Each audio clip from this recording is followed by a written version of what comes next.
Hey guys, welcome to part two of E. Brian Rose's talk at the Internet Marketing Summit in October 2016. In this part, he discusses how to get yourself into Google and build instant authority for yourself. So enjoy. Cheers.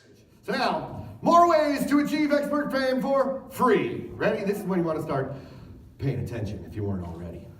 So, first thing to ask yourself if you want to be expert famous is, what do people see when they search for me? And I did not mean for that to rhyme, but it did. If you're going to get out there and say, I'm the expert in so and you should buy my product, how many people blindly pay $2,000 for a product or $200 or $20 for something from somebody online without just Googling their name?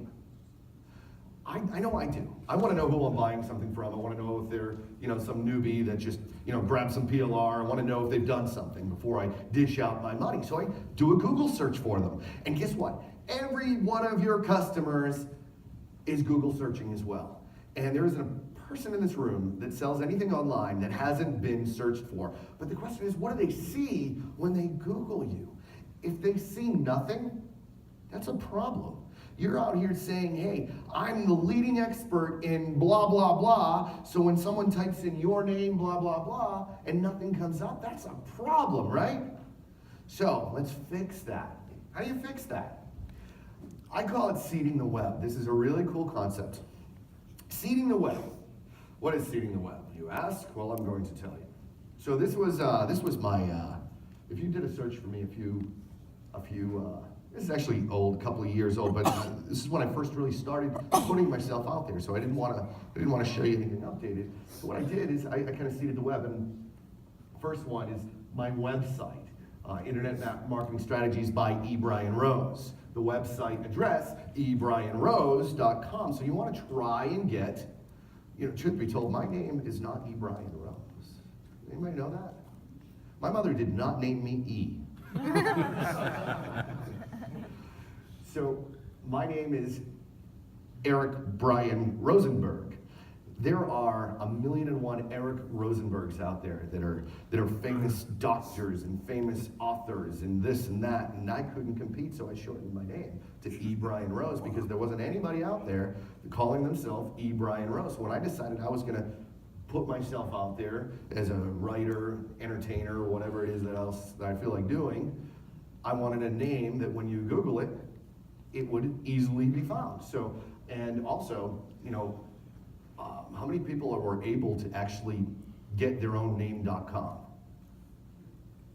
Less than a quarter of you. It's really difficult to do if you have a name like John Botwell, of course, but some of us weren't lucky enough, a lot of John Smiths in the world, John Smith, 2722-x.com.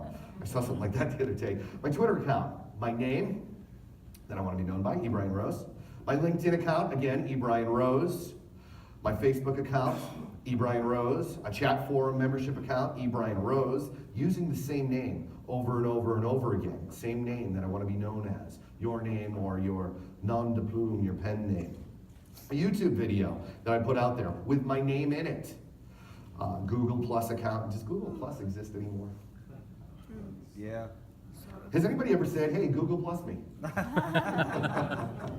So the bottom one is, this is my favorite one. This is I told you this is a few years ago.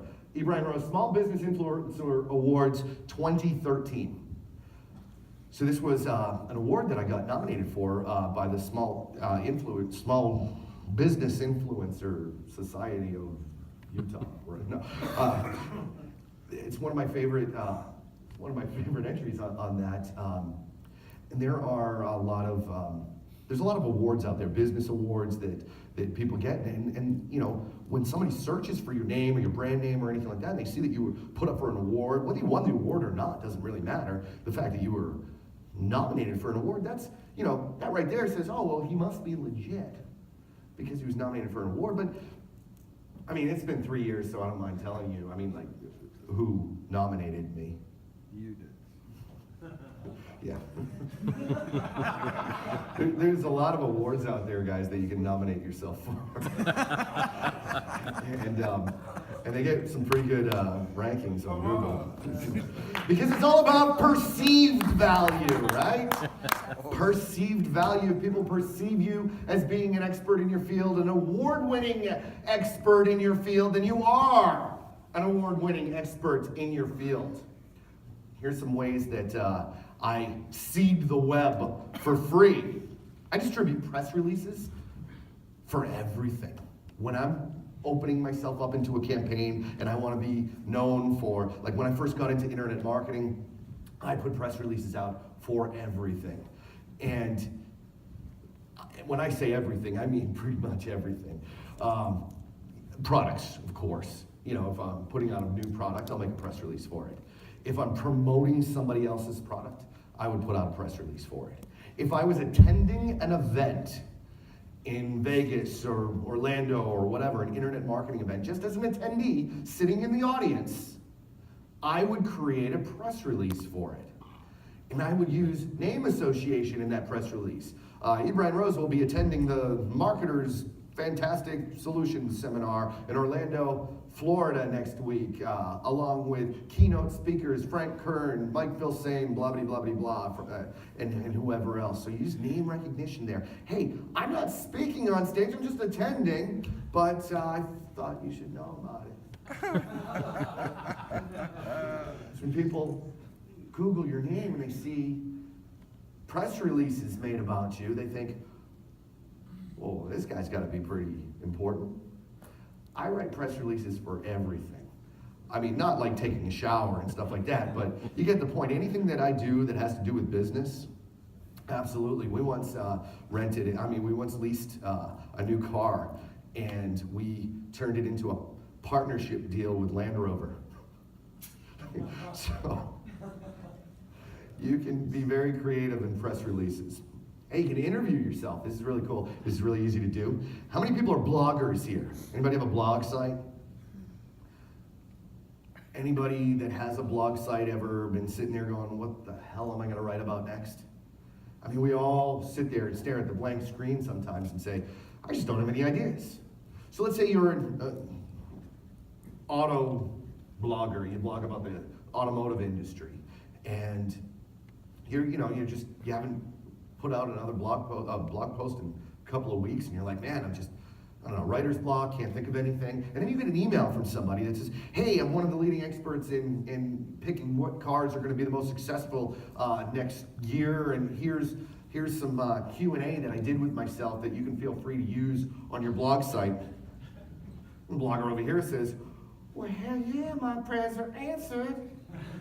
And they can use that content to create what looks like an interview that he did with this leading expert that picks what the best brands are going to be. So what I recommend that you do is interview yourself and then get that information out to every blogger in the blogosphere. Is that still a word? Is that still cool to say, blogosphere?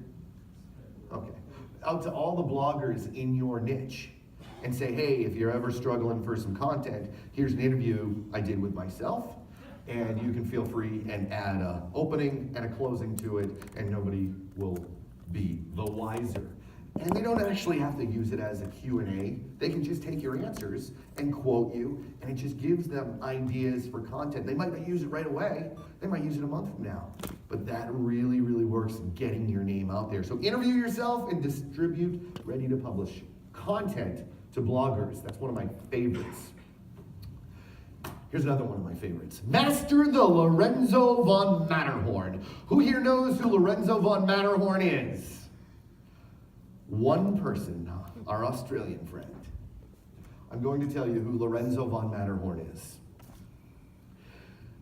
Anybody know who this guy is? Barney Stinson from the TV show How I Met Your Mother. He had what was called the Playbook. And this was a book of schemes and plays that he used to pick up women. Because on the show, he's a real ladies' man, always out picking up women. We now know in real life, not so much. But on the show, that's what he did. So one of the plays from the playbook was called the Lorenzo von Matterhorn. So what he did was created a name.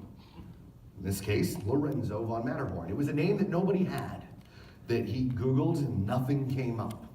It was easy to spell, easy to remember, and then he created a bunch of websites that looked really, really real, like bigbusinessjournal.com, and put Billionaire of the Week, Lorenzo von Matterhorn, with his picture on it. There were other ones, Extremities Weekly, where they put an article that he was so large that surgery wasn't an option.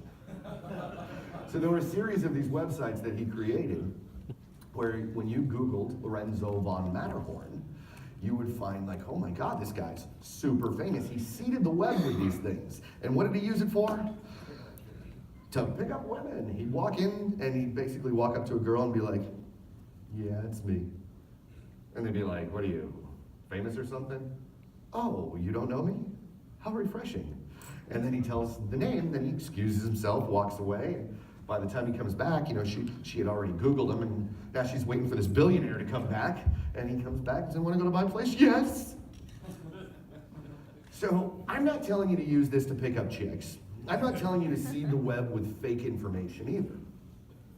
But the Lorenzo von Matterhorn actually works. And big businesses use the Lorenzo von Matterhorn every single day. And as marketers, we should be using this concept as well by seeding the web. You know, when I first got started in internet marketing, I had a website that was topinternetmarketersintheworld.com or something like that. I can't remember the exact name. And I wanted to make a name for myself in internet marketing, so I created this site that I found people were actually Googling, you know, top internet marketers.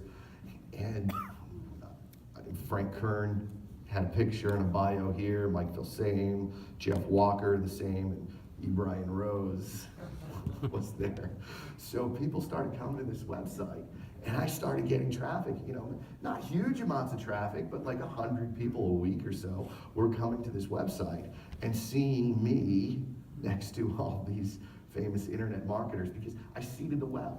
I didn't say, hey, I'm the best in the world. I didn't lie. I didn't tell a story about my extremities being too large for surgery, which they are. But I seeded the web just like Lorenzo von Matterhorn. So, what'd you think of the Lorenzo von Matterhorn? Pretty cool, huh? Yeah. One problem people have when they're trying to get out there and put themselves out there is they want to be a jackknife. They want to be the Swiss Army knife of internet marketing or the Swiss Army knife of marketing in general, whatever it is that you do. And that doesn't quite work. What you need to do is pick one thing, the one thing that really you want to be known for. What do I want to be the expert in? Because you can't, if internet marketing is your thing, you can't be the world's leading expert in SEO, webinar training, private coaching, lead generation. You can't be the jack of all trades of everything and have people take you seriously. You need to pick one thing that you want to be known as, one thing that you want to be expert famous at, and that's the type of thing that you need to be talking about in all of the things that we just discussed, the press releases, the blog content, short videos, whatever you're doing to put content out there. You know, be the expert in one thing. So we do this, we tell people that we're the expert in these one things, you know, with different types of content. There's, you know, on the top there's social media content, and on the bottom we have more prepared content. The social media content is the stuff that's social, that's not supposed to look as, how many people have friends on social media and you'll see just like one ad after another on their private Facebook account that shows up on your newsfeed, and you're just like, are you kidding me? New launch announcement or a link to some affiliate thing that he's promoting, you know, and it's just, there's no personal, because if you're not being social on social media, you're doing it wrong. I mean, it's called social media, so these are the different types of content. We have our social content up there, and then we have our prepared, our blog stuff. Right here, that is, if you have a blog, and you should have a blog, I think every product should have a blog. Every marketer should have a blog. Every business should have a blog. And not just have one, but actually be creating content for them. And that's your prepared content. That's different than social, because social is more interactive stuff. And you have your websites and your YouTube videos. These are all things that you plan ahead. So let's talk about the bottom row there. That was the prepared content. YouTube videos, web pages, blog posts. Be repetitive in your message. So if you're telling somebody the best ways to get traffic to a website, your next blog post should be the best ways to get people to go to a website. Your next video or your next blog post or your next article on your website, same thing. Just in a different way. Give the same information over and over and over again with a different twist to it. Maybe use different examples. Maybe use different analogies, different stories. But you want to give the same exact content. Anybody know Chris Winters? Yeah. He's the naked guy on your Facebook feed. So Chris Winters became very obsessed with getting his body to look like mine. And he went from actually looking like me to looking like the Incredible Hulk. And he decided afterwards that he was going to teach people to do this, and he was going to coach people and take on clients and sell products on intermittent fasting. So anybody here heard him talk about intermittent fasting? Yeah. Every single day he'd post a selfie of his stupid abs. And he'd be like, it's an arm day. Haven't eaten in 12 hours, about to enjoy my first meal. And I'm like, shut up. But he does this every single day, and he did this for weeks, months, repetitively giving the same information that, hey, I got this way through intermittent fasting. And people, the comments that would show up underneath this, like, how do I learn more about intermittent fasting? And I'm just watching this genius happen over and over and over. Because he was repetitive with his message, people started associating him with being the leading expert in intermittent fasting. So let me give you an example. I just told you to share your content in different ways, but make sure it says the same thing. Let's say that you have a blog site and on how to raise your credit score. That's what you do. You're a credit repair guy. So you might want, this could be some of your examples of your blog posts or your videos that you create. 10 tips to raise your credit score. The next day, how to quickly raise your credit score. If my name's John Smith. John Smith's secret to better credit. Get your credit score ready for a mortgage. So it's the same information. Do you think the tips are going to be different in each one of these articles? Just with a different theme and a different way of delivering the same content, because you really need to understand the importance of being known for one thing. You can't be a leading expert in everything. The Susie Orman doesn't tell you how to fix your houses because that's the job of Bob Vila. She teaches one thing, and that's finance, or whatever your one thing is. So pick whatever one niche you want to be famous for. So now, we talked about sharing content. Do we sell our content, or do we give it away for free? People ask me that all the time. Hey, I'm in this to make money. I want to sell my information. I want to sell my training. So how much free content do I give away as opposed to what I sell? And I said, well, what are you doing with your best stuff? The best tips you have in whatever field that you have. And he's like, oh, well, that's the paid content. That's the stuff that I charge a lot of money for. And I said, well, what free content are you giving away? Well, the stuff that leads up to that to get them interested. And I said, well, if I go to a website or a Google page, or I Google something, the information that I'm looking for, and I find your site or your videos, and it's not really awesome stuff, I'm not gonna give you any money. So I told this person, I said, give away your best stuff. And he said, that's stupid, man. Then what am I gonna sell? He said, how much of my good stuff do we give away? All of it. I say give away everything you have for free. I don't care if your product costs $2,000, give it away for free. And here's how I do it. Let's just use this as an example. This is my $2,000 internet marketing how-to product. I'll splice it up into little bits and pieces and take like a slice of information here and make a 2-minute video of it and send it out there for free. And I'll do that all throughout the content. Slice it up into little videos, little blog posts, and spread them out there like breadcrumbs that all lead to a path of the money page to buy. So this way, all of my best content is out there for free. And if you really, really wanted to search for it, you really, really wanted to find everything so that you can piece it together, it might take you a month or whatever.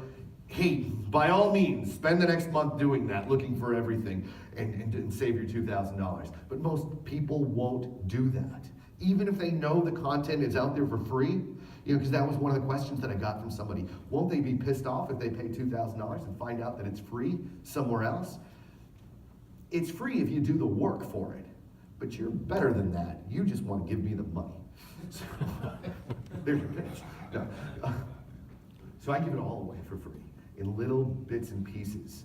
I have I have a website, EBR365, where I give away 2-minute videos every single day, and in the end, it leads to a sales page. No matter where you come from, whether you read a blog post right here that had some really killer information, it leads to the sales page. If you're watching a video over here, it leads to the sales page. So all these people are following different breadcrumb trails, all leading to the sales page. So I say, give it all away for free in tiny, bite-sized morsels.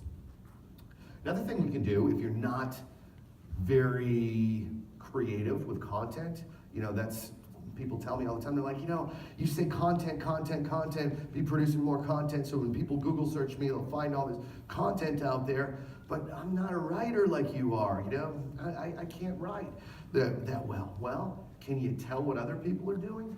Because putting on a reporter hat is pretty easy to do. And you can do this with social media, blog posts, whatnot. Just give a little bit of commentary. Hey, I came across this great article on the Wall Street Journal, came across this great article on Forbes magazine or wherever, and here's my take on it, and then throw a link to it.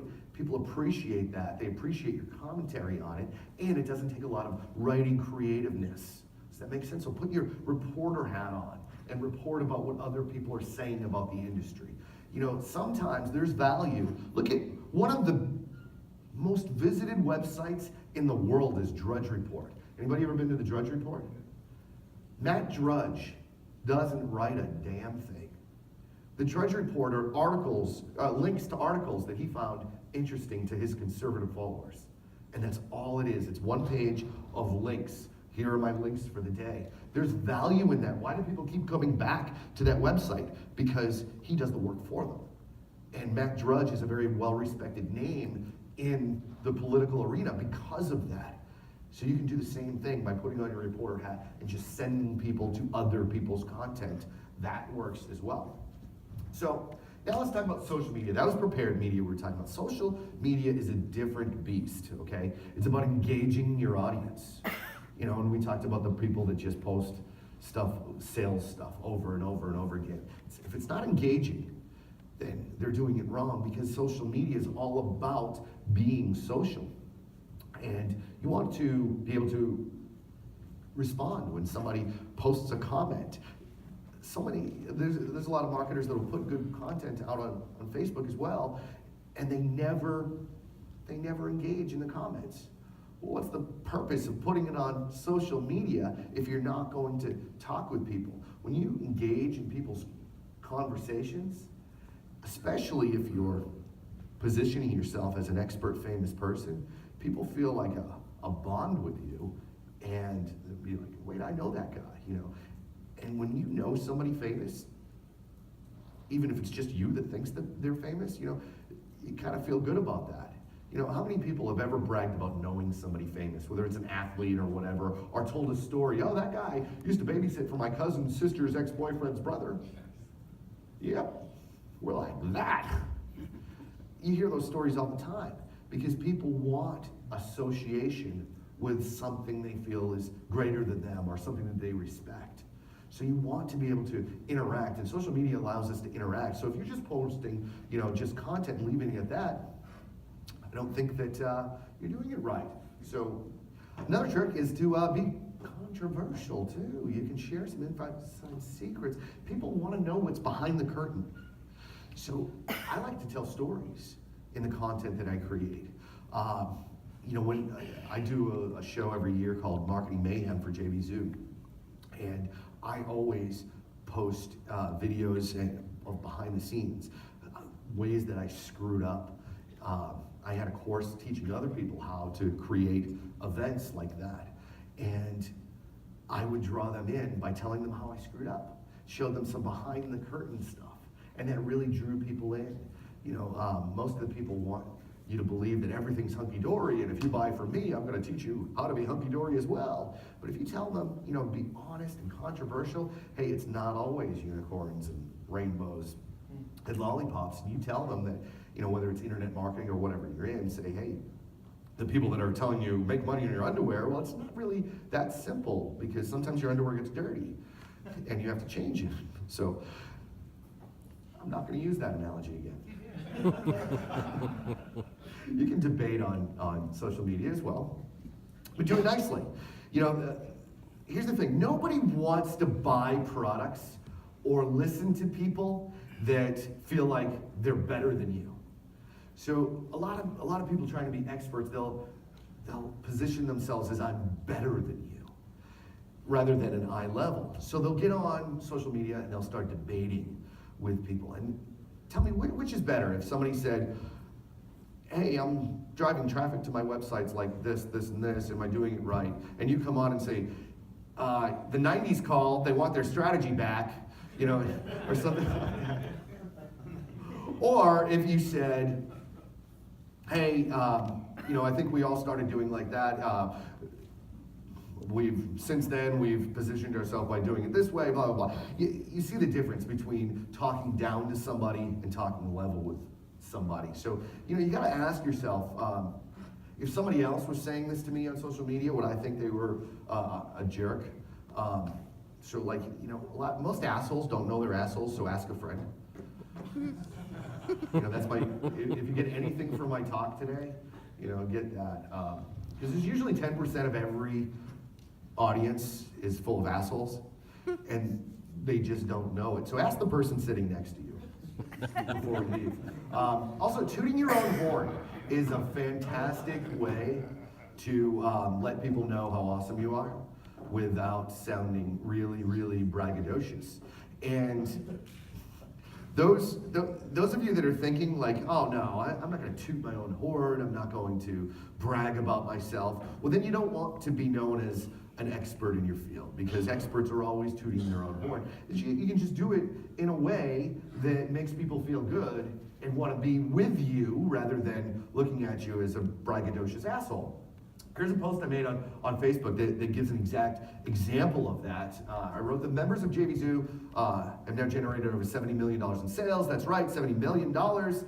I'm so proud to have played a part in so many jobs created and so many lives changing. So it's tooting my own horn, the company that I own and represent, but it's also in a kind of a feel-good way, congratulating everybody. And by the way, that number is now 250 million, $250 million. Two. So 10 minutes after I posted that, it had over 200 likes, 281 likes.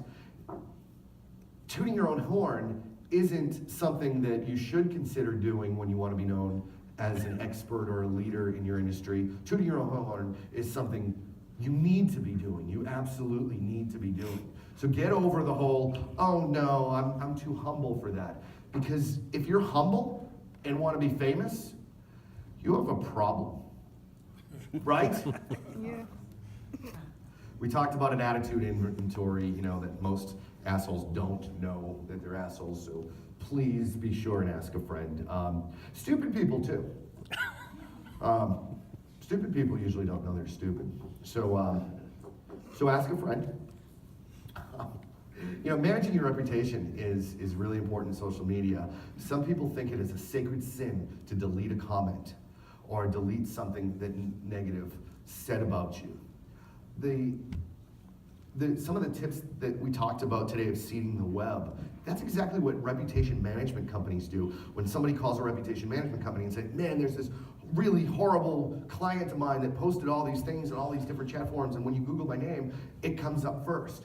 Well, do you know how they fix that? They don't have an eraser where they can erase the internet. What they do is seed the web with more positive content, like we just talked about. And what happens is this new positive content starts to pile on and eventually making the negative stuff go down and down and down. Well, seeding the web is now you can all start a reputation management company now that you know the secret. So when you manage your reputation online, you also want to manage it on social media. I had somebody, this is one of my favorite posts I've ever made. Somebody sent me a private message. It says, EBR, I posted on your Facebook wall that I thought you were an asshole. Why did you remove it? Was it because you didn't want other people to see it? And my response was, yes. I do not want people to see that you called me an asshole. Call me crazy!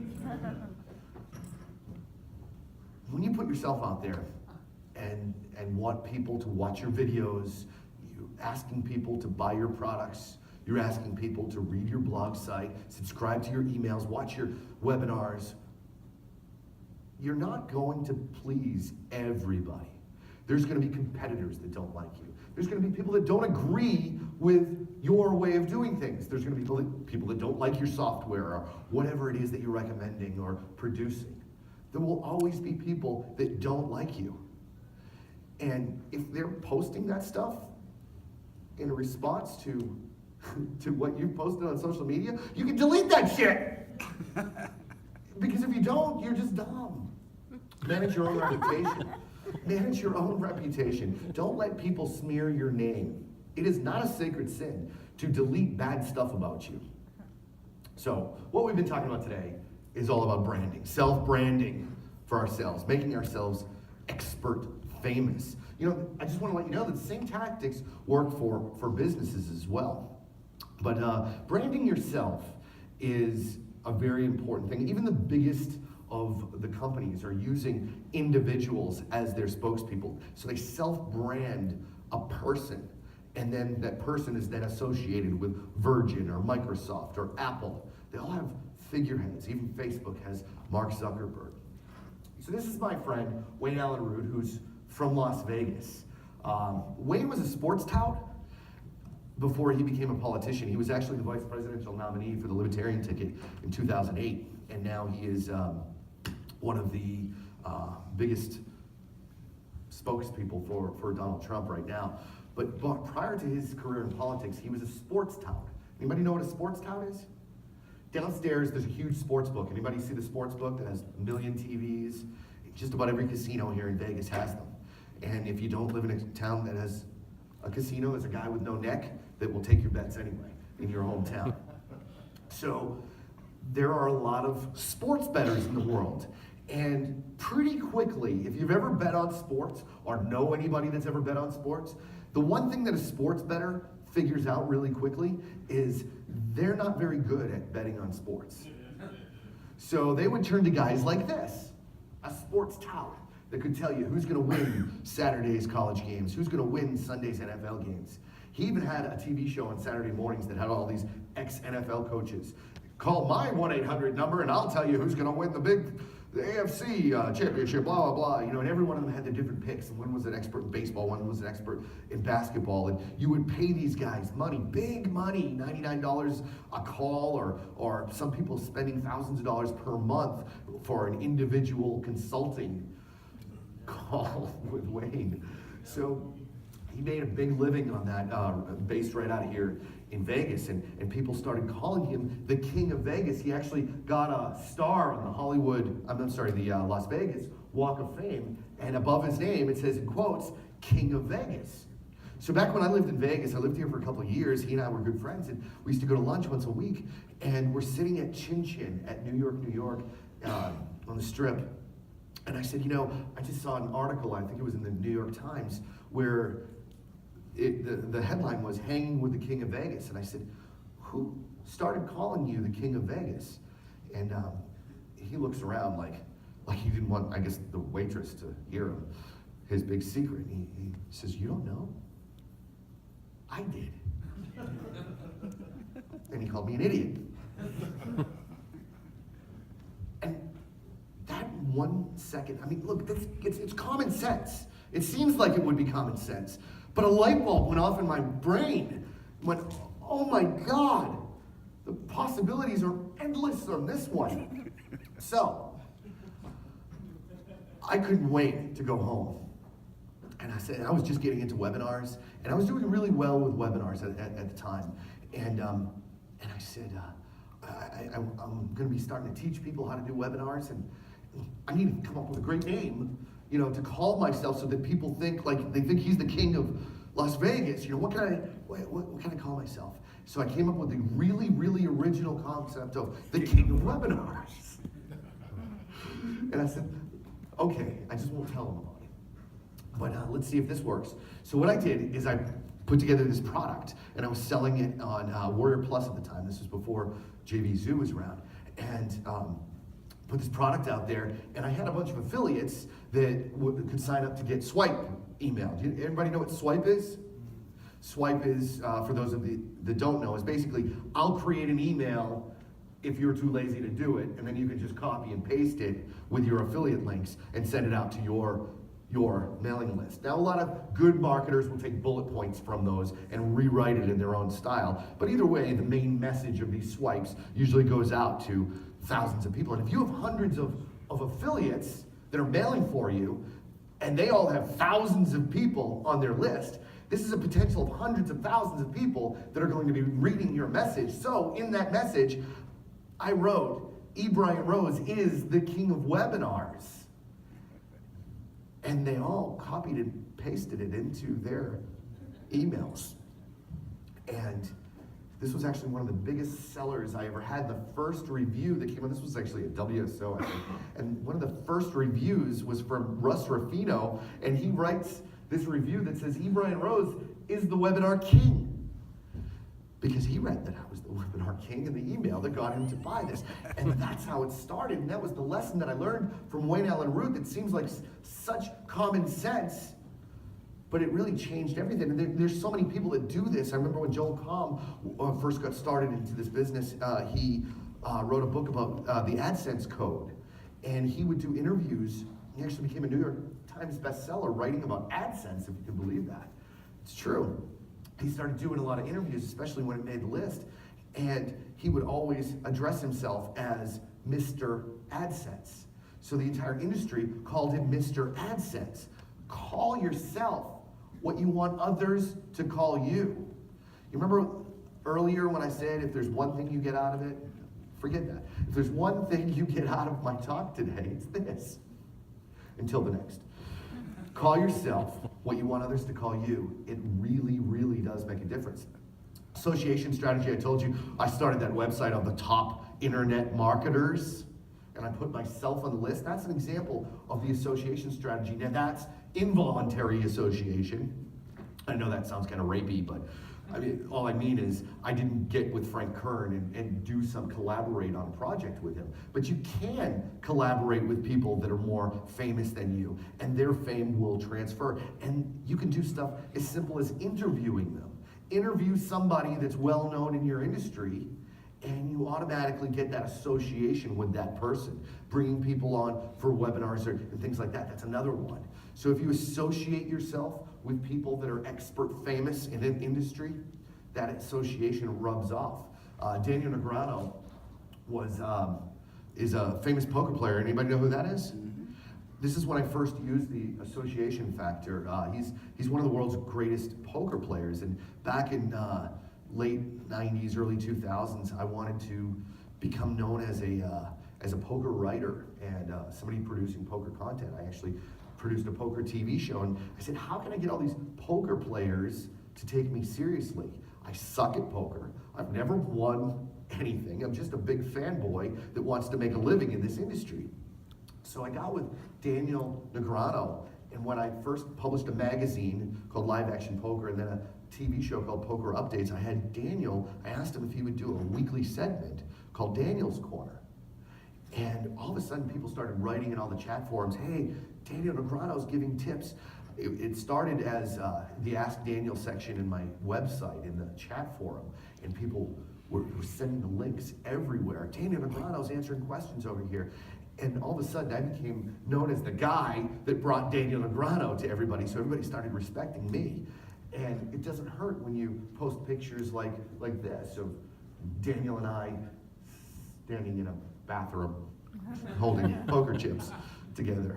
Well, it's normal. That was right after he won the Bellagio 5 Diamond event at Bellagio, and the safe was in the bathroom of his suite. So I wanted a picture holding his $2 million in chips. Those are $25,000 chips.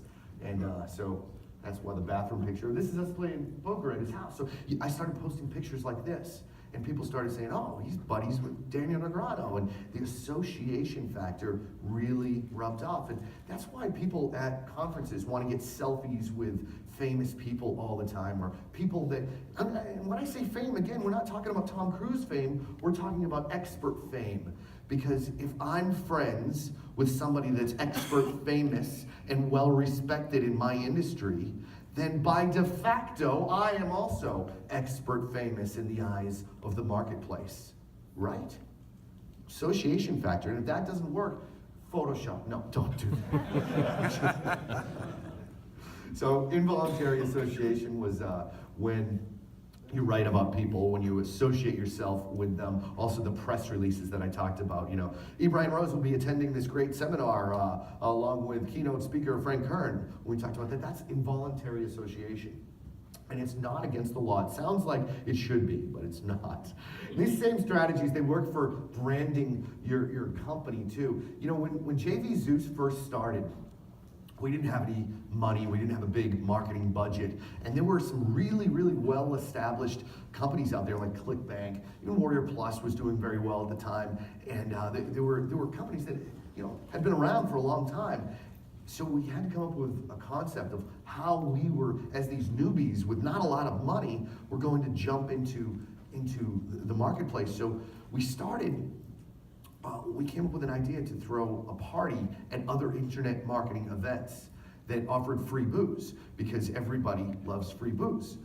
And we had a $2,500 budget to throw a party at our first event. It was the Warrior event in Raleigh, North Carolina. And before you could get into this party, there were about 200 people there. And we had a budget of $2,000 to $2,500. And we told them, we said, look, we don't even want you to have like the real alcohol, just beer and wine, okay? Because we couldn't really afford everything. So about 150 people showed up, but before they walked into this party to get their free booze, we made them stop in front of a sign that looked just like this. This is called a step and repeat. You've seen these, you know, on the red carpets. We actually had a little crappy red carpet that we rented for $50, and I mean, it had stains on it and everything. It was, and the velvet ropes we had, and in person it looked like this ghetto, fabulous Hollywood setup there, but on camera, it looked really, really cool. So before you could get into the party to get your free booze, you had to stand in front of this sign. And there were some well-known marketers there. So we got them to stand in front of the sign, and you know, the free booze weren't for the 200 people that were there. It was for their friends on Facebook. So we could share pictures of them giving an implied endorsement of our new company, JV Zoo, these big internet marketers. And all of a sudden, it showed up on news feeds of their friends. And their friends were like, oh, you went to this big red carpet affair? Well, hey, what's this JV Zoo thing? So the 200 people, the 150 to 200 people that showed up at this party that we tagged in Facebook in front of our logo there, went out to tens of thousands of people. We did this 3 times within a 1 month period without any other advertising at all. And it led to our first 10,000 users of JV Zoo, and the rest was just easy. Once you get over that hump of getting, you know, the first few thousand people. And that's how we did it, with this implied endorsement that we did. That's a really cool trick that we still use to this day. We're not the only ones. Just about everybody here in Vegas does it. These pictures look stuff like this, you know. We branded pictures of people standing in front of this when we threw an 80s party at Omar Martin's event. And this was Mario Brown's event with the JV Zoo logos everywhere. This stuff works. It's all about perception. We keep talking about that word, perception. The people on Facebook perceived that these experts were endorsing JV Zoo because they were standing in front of our logos. And it works. Perceived value works for branding yourself. Perceived value works for branding your business as well. So, how much does perceived value work? Here's an example right here. If you came across a blog site, at the bottom of the blog site had these little social little buttons, you'd be like 0 likes, 0 retweets, 0 Google plus ones. Okay, on to the next. But what if you saw an article and it had 339 tweets, 656, or thousands, or even more? You subliminally start paying more attention to that article because you think, oh wait, this is something I should pay attention to. Did you know that people are 400 times more likely to hit the like button if there are already 50 likes on any, whether it's a Facebook post or a blog post? They are 400 times more likely to share that content on Facebook if 50 people have already liked or shared it before. So what does that tell you? It tells you that zeros, people look at that and say, oh, well, this must not be any good. But then they see hundreds or thousands of people liking something, and they start thinking, well, if I don't like it, what's wrong with me? You know, they start second guessing themselves. Well, I better like this because everybody else does. Because people have a herd mentality. We're animals, just like other animals. You know, we travel in packs, or herds. We follow the herds, and that's just human nature. So when a few thousand people are talking about a beauty pageant queen that gained 20 pounds in 1996, all of a sudden we think that must be important if everybody's talking about it, and that becomes the #1 issue between Hillary Clinton and Donald Trump this week. We think it's important because we see people on TV talking about it, and we hear other people talking about it. It's a herd mentality. So if people like your page and you have hundreds of people liking your stuff, then the next person that comes is going to think it's really important because we're all part of the herd, and we all don't want to be left out. We don't want to feel stupid for not seeing the importance that everybody else sees.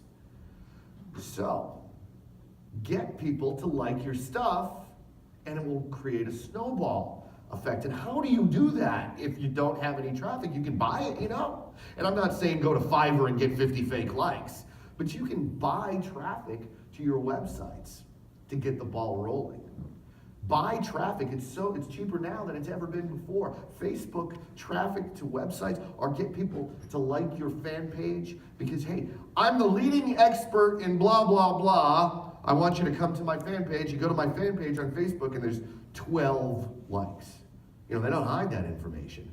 So the person's gonna be thinking, if you're the leading expert in whatever, shouldn't more than 12 people like you? So before you start calling yourself the leading expert in that, you can buy Facebook likes where they'll send the likes to you, and it'll be real people clicking the like button. So you want to establish yourself in social media. It's very, very important. Are blog sites that have social media aspects to them. It's very important. You can kickstart that by buying it. And one more thing that you all should buy, and that is my book. It's called Millionaire Within. You can get it on Amazon, Barnes & Noble, wherever it is that you like to buy books. Available on Kindle. And, you know, I don't have this big $2,000 pitch. I got a $12 freaking book, and it's awesome.